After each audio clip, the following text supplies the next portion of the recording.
So here we are with the Lytmi HDMI 2.0 Sync Sticker TV Backlight Kit. Now this is really interesting because this does not require any kind of Bluetooth or Wi-Fi, and I absolutely want to see how that whole ordeal works out. So here we have the instructions basically telling you how it all hooks up. All that good fun stuff right there, right? And then it peels down. And then we have the kit itself. First, it starts off with the user manual. We'll put that off to the side. We've got our power cable, right? Or at least a USB cable, which I would imagine would be some form of power cable. It is a USB-C. We have the actual device itself, which on the end of it here, we're gonna pop this off and see that it is the little HDMI sticker, which again, this is super interesting how this whole thing works. And you see it goes output to the TV through this little HDMI thing. Now, my only concern is because it is built in and it's not like an HDMI port, that if something happens to this HDMI thing, that maybe within time, this whole device would be useless. But again, I really can't say because I haven't used it. So we're going to use it and see how that goes.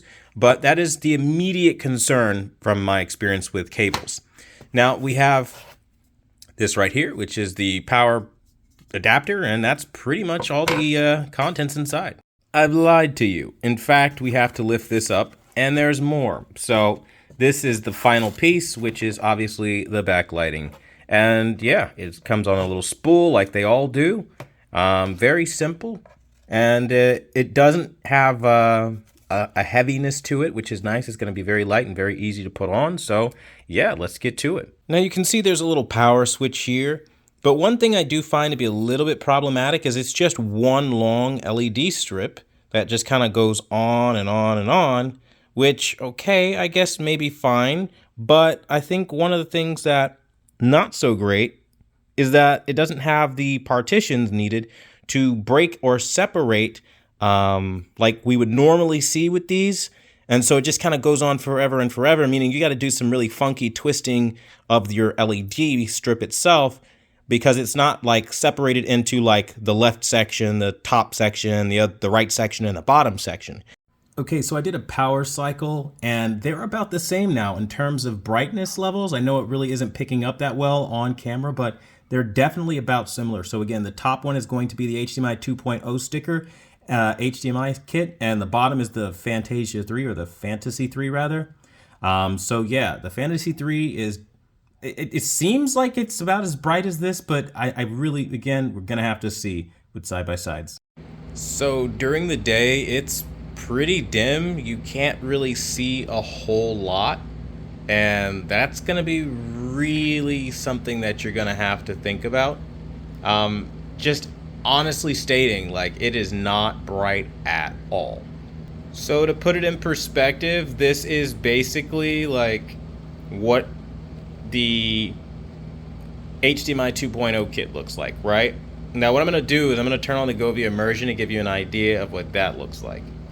So same scene, and we're basically seeing a lot more in the way of color kick up, where on the Lytmi, not so much. It's much dimmer.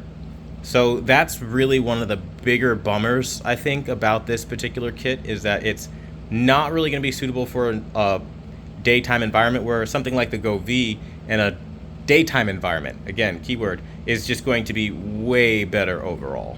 So as we look at the Lytmi HDMI stick lighting kit, we can see that even in a dark room, it is still tending to struggle a bit in terms of color saturation, but more importantly, brightness. So this is definitely where the Fantasy 3 would take the advantage to a whole nother level, because I'm noticing that overall I'm just not getting that kick that I would have expected coming from other Lytmi products. So I don't know if maybe it's this particular unit or not. I mean, it's not like it's not able to hit accurate color, because as you're seeing, it can hit accurate color, but it's just not very bright. And I think maybe that's where, again, you want to step up and spend a little bit extra to go with something a little bit different. But this is kind of disappointing. Now, another thing that I think is a major downside of this device is you're going to have to pick what device you want to use this with. So in my case and scenario, I just use this with a Blu-ray player. I think that's what this is best suited for, only because it has one HDMI port. So you can't really hook up multiple devices to it unless you have something like an HDMI, splitter or something like that that you're trying to get, different signals to or something around that nature. Not exactly ideal. Usually, again, you're going to have to use an HDMI switch, a switcher or a splitter or whatever you're using to get multiple devices to output. But I mean, I just wish it would have been a little bit different. I'm not going to lie. Kind of disappointing considering, like, when you look at the LEDs on the back, they appear to be very vibrant, and like have everything that you need. But then when you start watching content on it, and this is like animated content is usually super easy to show colors on. Like this is Bolt, for example, and I'm not noticing the kick that I would be looking for. Now, it is displaying colors, and I do see that some color is happening, but it's so muted to the point where it's like I can barely tell that there's an effect going on. And the further back you sit in your room, the more pronounced this is going to feel like.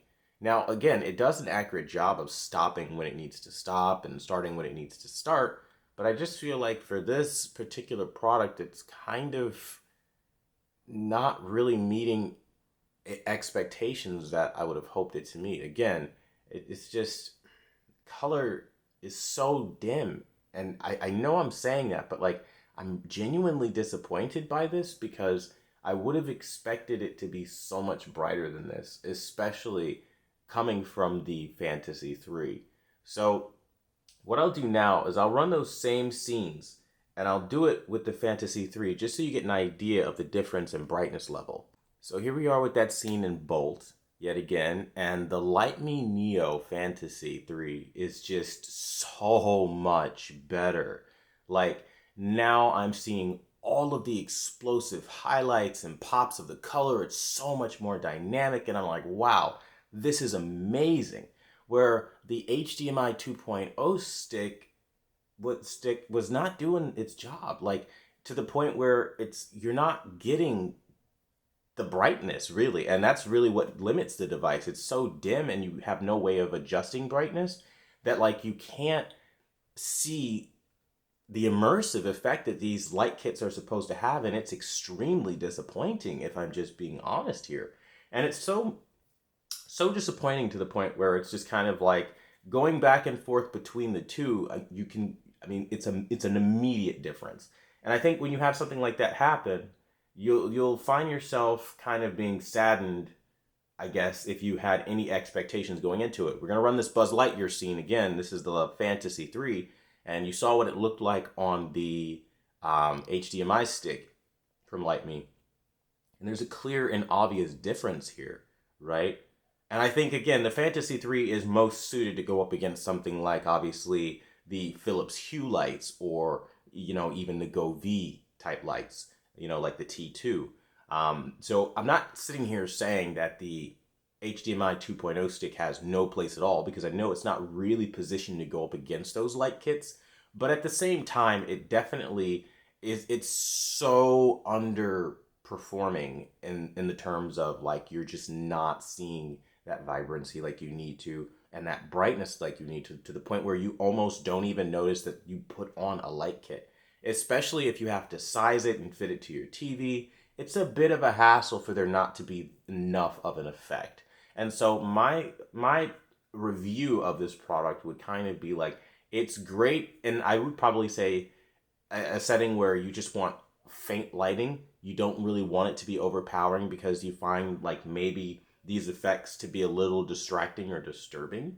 But if you don't find these effects to be distracting or disturbing and you don't really mind one way or another, then I say then maybe that would probably be a good kit to get. Otherwise, if you really like the effect of a lighting kit and you want to see the explosive highlights and just how wildly dynamic it gets, I think you should stick with Lytmi's Fantasy 3 or something like the Go V T2.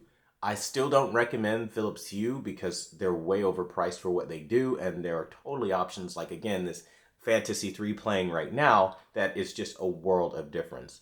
But either way, I hope this helps you guys out understanding the LED backlighting kit market as far as our HDMI sync boxes and stuff like that just a little bit better. Thanks so much for watching the #1 brand in honesty, and until the next video,